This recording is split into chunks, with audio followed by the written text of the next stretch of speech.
Hello, how are you doing? Hi, Megan. Thank you for doing this. I appreciate Oh, I'm so excited to it. talk to you. I'm a huge fan. I've been a fan for Oh, like so many years. My thank goodness. you. Thank you Yeah, so like I much. was thinking Thank you. community and Masked Singer, like Thank so you. many things. Yeah. Thank you so Um, much. so yeah, congratulations on this episode. I don't think I've ever seen you do anything dramatic. This is quite a change for you. Was that something that you were drawn to when it comes to Eugene's story?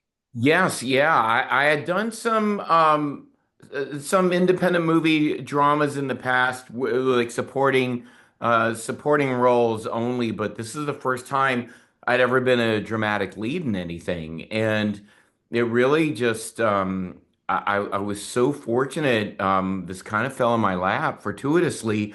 Howard Gordon, who created The Accused for American audiences, is based on a BBC show of the Yeah. same name, and and Michael Chiklis directed this episode. Albert Shin, just a great Korean writer, wrote the script with me in mind. So they had written this story with me in mind, and I mean it was one of my favorite things I've ever done in my career, and they wrote it so well in my voice and really tailored it to the kind of dramatic role that I could play, and I think that how audiences could accept me in a dramatic role. I think what I've learned in kind of dabbling with dramas and supporting roles is kind of having, you know, to me, film and television is all about connecting with an audience,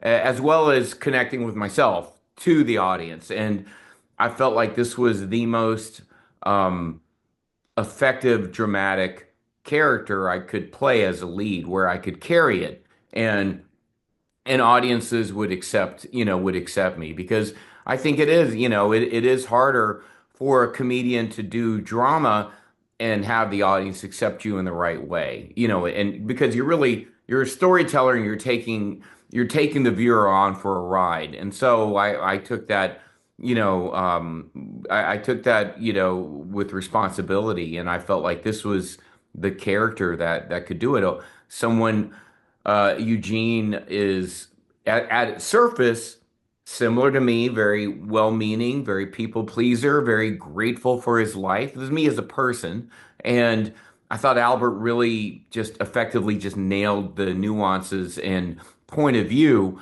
of Eugene that matched my point of view. And the great thing about Accused is it's a morality tale, and it sometimes, at its best, it's when kind of good people end up in bad situations. And I think Yeah. that's what Accused is all about. And so it's something that I related to really well. So what if my life in real life, as Ken Jeong, took a left turn, a detour, or if I made bad choices, or if a bad choice was stumbled upon me, and how would I react? And what if I reacted in the wrong way, or in a way that could have disastrous consequences? Sometimes we do things in life where, good or bad, things are out of our control. And I feel like this was Eugene Star was a perfect example of that. Yeah, I want to there's the ending is devastating. Yeah. I want to we'll get to that. But I wanted to ask if you I know that these stories are based on real stories, and I didn't know if you did any research on like the story that inspired this story. No, I did not. I mean, to me, it was pretty clear. Um, to me, the story was actually really clear, and I felt like this was, and Michael Chiklis had said, this is not a drama, this is a tragedy, Yeah. and so we went in with that intent of telling a tragic tale. It's a tragedy, and so no, to me, I think because of Albert's writing, and also I think because him being Korean, I just got the nuances and the intentions, and kind of the shame and guilt that is felt by not only Eugene but by Grace Yeah. and Grace's father. It's a very Korean American tragedy, Yeah. and it's something that I do believe is something that this story is something that every Korean American can relate to. There's shame, there's humiliation, there's there's all sorts of kind of improper responses, to situations on all sides, definitely by Eugene, by Grace. There's just a lot of, and all of this with good intentions. Even Grace's father, wants to move Grace and the family after Grace's mother dies, and Grace's go to rehab just for a brand new start. I'm looking, my character, Eugene's looking for a brand new start, and I had my own demons that I thought I conquered. And, now that I felt like I was a successful jewelry store co-owner that met Grace's father, and Grace's father set us two up, with me and Grace. And then we got married. I felt like, wow, my life is just completely turned around. And at the very beginning monologue I have in that episode, I was telling Albert, wow, this is the way I'm talking, just being so grateful about my life and how just earnest I am. It reminds me of my own interviews I do with press of like, I felt like Albert did his research.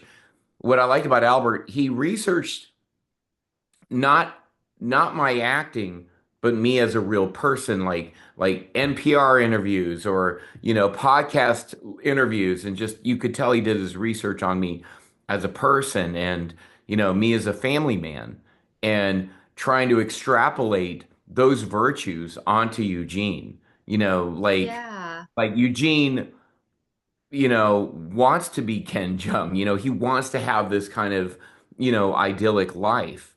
And so it was very easy for me to tap into Eugene, you know. And Yeah. that was beautiful about it. So right at that opening monologue, that just informed my character. And that opening monologue of me telling the customer how my life's a fairy tale, Yeah. I probably have said things like that in an interview, Yeah. and so when he said fairy tale, then easily I go back to, oh, I can't believe I was a doctor who did this in acting, and no one, Yeah. like how the chances of me succeeding is so unlikely. Those kind of, Cinderella tales is in fact aspects of that is my own life, and it was just so easy to transpose that. And like I said, it was one of my favorite things I've ever done, quite simply because it was very easy for me to pour into this role and know that character. Yeah. Yeah.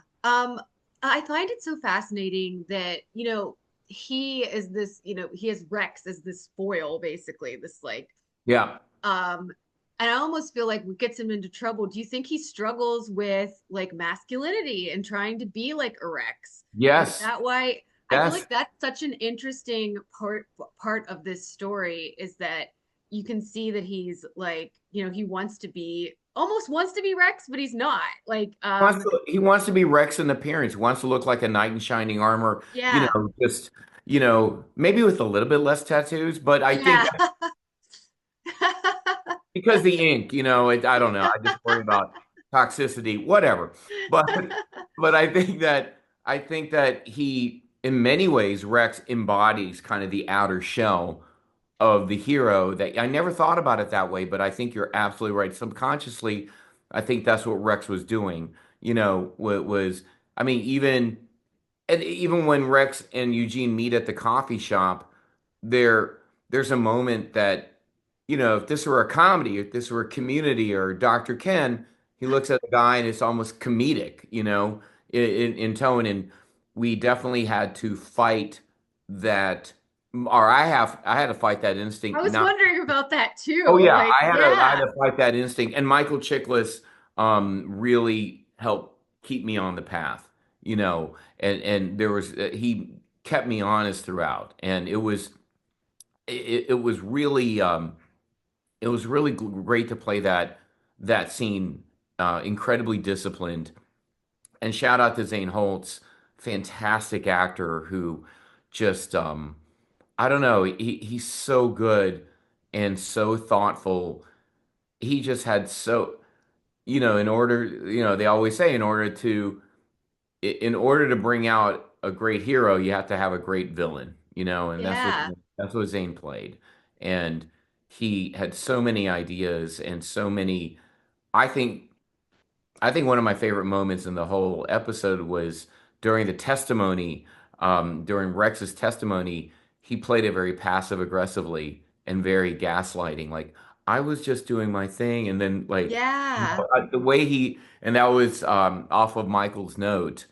And that wasn't even in the script. Michael just said, "Why don't you just play it just kind of manipulative and gaslighting?" And it wasn't anything anyone had planned. And to see Zane just do it so quick on a dime, I mean, my jaw dropped. I mean, off camera, my jaw dropped, and I told him, "Oh my God, that's literally it. It was beautiful, but that could only be done by a great actor. It's all about the Yeah. execution." Yeah. And I thought Zane was just he's just perfect in so many ways. And shout out to Jamie Chung, as I have in every interview. She really just she brought out the tears. There were just so many times I was not planning on to cry or to be emotional, but every time we had a one-on-one scene, I was just crying. It was almost hard to edit around it because I was just crying for real because she was she really just bringing out that emotion in me. I learned so much just watching her process, and every time she had a monologue, you know, um, we would I would just observe why. Great, the great thing about this, I was observing everybody's process, Jamie's process, Dave's process, Michael Chiklis's process, who I'm obviously a huge fan of, and one of my first guest starring roles in my career was on The Shield. I had like one line on The Shield, and I never got to meet him. And so, but I'm a huge Vic Mackey fan. I'm a huge fan of The Shield. It's one of the, I mean, if anything, The Shield is such a pioneering show that started all this. It started Yeah. tragic tales and Yeah. morality tales. So I think Michael Chiklis and Howard Gordon are a perfect match. And so Michael had already directed an episode and starred in two other episodes of Accused. So by that time, he was such an expert on this tone of show. Michael and I, we were just like, we met for dinner and we're just like, we just want to push it, just keep pushing this and do this to the, do it because we want to. We wanted to make it great, just to see if we Yeah. can. And I thought we were really bonded by that. And again, Michael Chiklis is a fantastic director. I want to work with him in any capacity as a director or as an actor. He's just so great to work with because he feels it, his passion. I mean, again, I mean, it's crazy how on the surface it wouldn't look like we're similar, but we really are. We're very similar in terms of our passion, in terms of our intensity and what we want to do. And it just takes me back right now. I loved it, and he was just like a great coach, like this Yeah. great basketball coach that would just keep their star player honest, you know and we're there for it. No ego on either side. We just wanted to keep finding the truth. It was fun. That's great. What a full circle moment that you worked with him and then now he like where you didn't see him and now he's behind the camera. That's so cool. I told him this Yeah. is the Shield reunion no one wanted. That's what I love I that. told Um, him.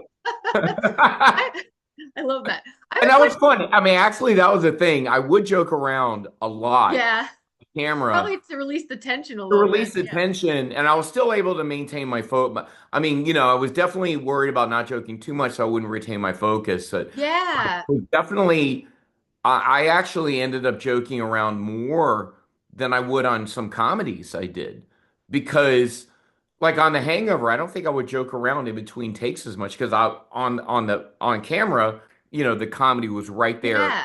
at you in your face, vividly. And so sometimes there's almost this instinct of an actor just to kind of for emotional balance, just to kind of save that comedic energy for Yeah. what it takes. And then on this, everything was so dripping with dramatic intensity. And I knew my mission. that I wanted to save that dramatic intensity and keep it light, you know, Yeah. consciously keep it light to kind of rest myself. And I've never really done that before. On other dramas, I would just try to stay in character. But since I was in every scene and I had to do this over 2 weeks and really maintain that intensity, and I knew my job, and I knew everything I was supposed to do. It was my goal was to pace myself, not to not and Yeah. to have stuff in the tank left at the end of the day for Yeah. yeah I bet you yeah had to. yeah. Um, I feel for Eugene by the end of it. I'm like, he was such a kind man caught in what do you think the moral of the story is? Like, it doesn't seem fair that he goes to jail, that like, I really struggled with like, oh, there's no more, that they just take him away, like that's it. And it was really, really hard. I love the ending just as an actor and as a viewer because it was so tragic. It was so ambiguous. It wasn't fair in in Eugene's eyes, in the eyes of God, in the eyes of morality, it was not fair. But legally, it was as clear cut as it gets. Right. I Yeah. remember talking to Howard and the writer about and Albert about this. I was just like, to me, this is just looking at it critically, critical thinking it's pretty straight. It's actually one of the more straightforward episodes of Accused. But Yeah. I think because of my casting and because of people are rooting for my character did not have a criminal record. He Right. didn't have a bad bone in his body, you know, and I think that was the beauty of this story is that you're taking the viewer on a ride. There's no way, Ken Jeong, a Eugene, could be found guilty of first degree murder Right. or second degree murder. Right. There's no way. Of course, this is all built at the very end to have some redemption, Yeah. legal redemption. And I love the fact that it was very disciplined. And also John Cassini, shout out to that actor who played the trial lawyer, the prosecuting lawyer. Yeah. Um, he his final testimony was with compassion, was with respect, but also following the letter of the law. I thought that Yeah. was really important, and it very underrated in this episode was his final monologue, and Yeah. he just summarized the entire episode, and Yeah. and he even told me after my testimony, after Eugene's testimony, he couldn't help but soften it up and do it with more compassion. And I think that was the best of it. We were all listening to each other, like I was listening to Jamie, I was listening to Zane, I was listening to John, listening to Kong Sim, to Vicky Kim, all the main five players, six players in this, and that affected our performance in a great way. Yeah. And that was the thing. It was just immersion and pacing myself and just listening every single time and meaning every word I say and listening to every word with reality.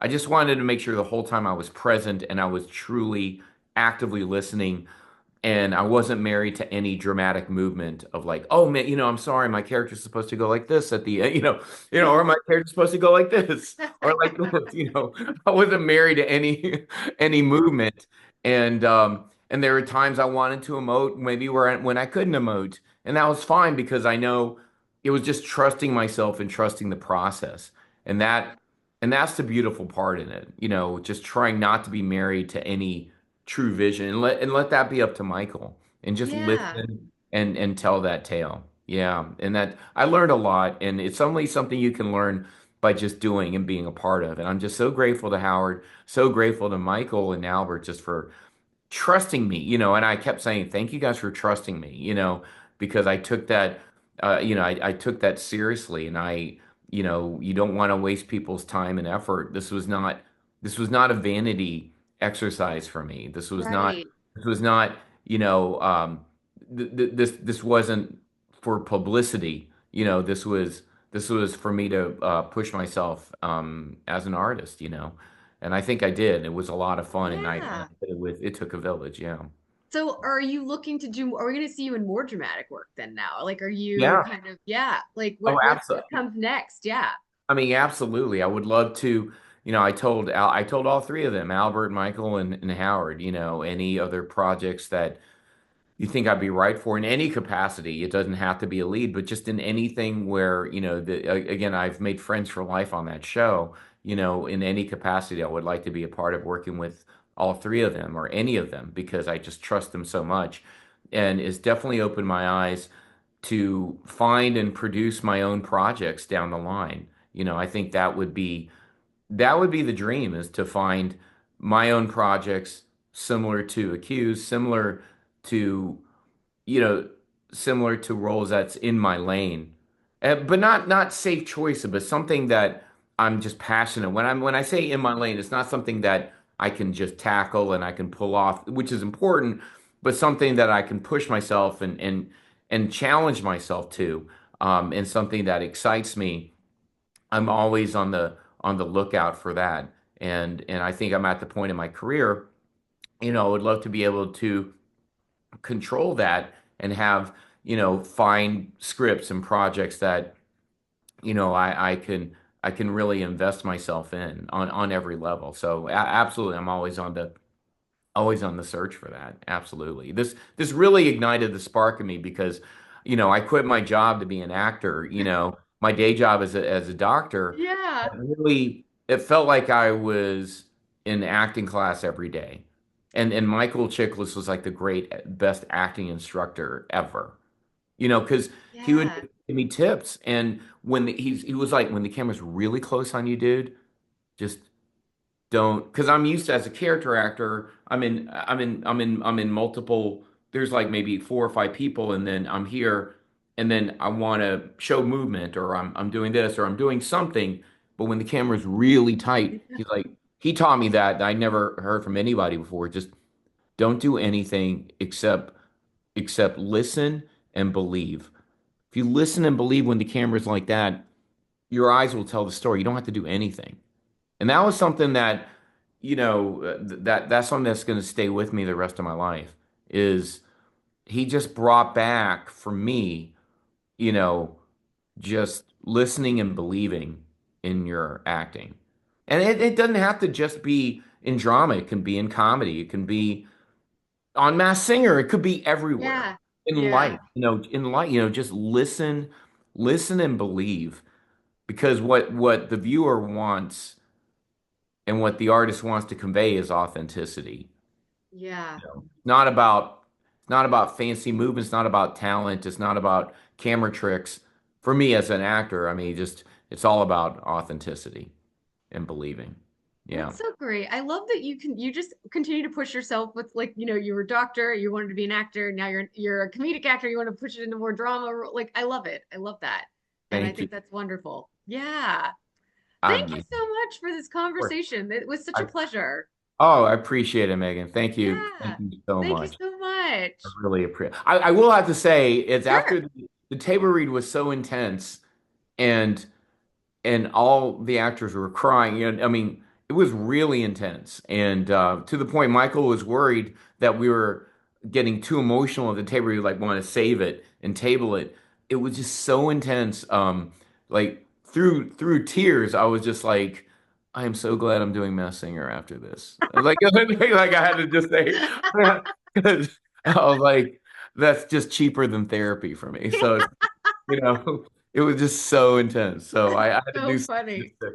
just to lighten up the room because Yeah. stunned silence after the table read. Like stunned. No one knew the table read that we'd be that intense. Because when you Yeah. typically do a table read, you just want to hear the words, And I think we were Yeah. talking about Michael, like you don't have to fully immerse yourself, but we just couldn't help it. The story was that good, the script was that good. I'm glad that you had the Masked Singer to go to. Yeah, yeah, right afterwards. It was great. Yeah, right after palate cleanser. Yes, palate Yeah. cleanser, Yeah. exactly. Yeah. Yeah. Well, thank you so much. Thank This was, you. like I said, this is a pleasure. Have a wonderful day. Thank you. Have a great week. Thank you so much, Yeah, you Megan. All too. right.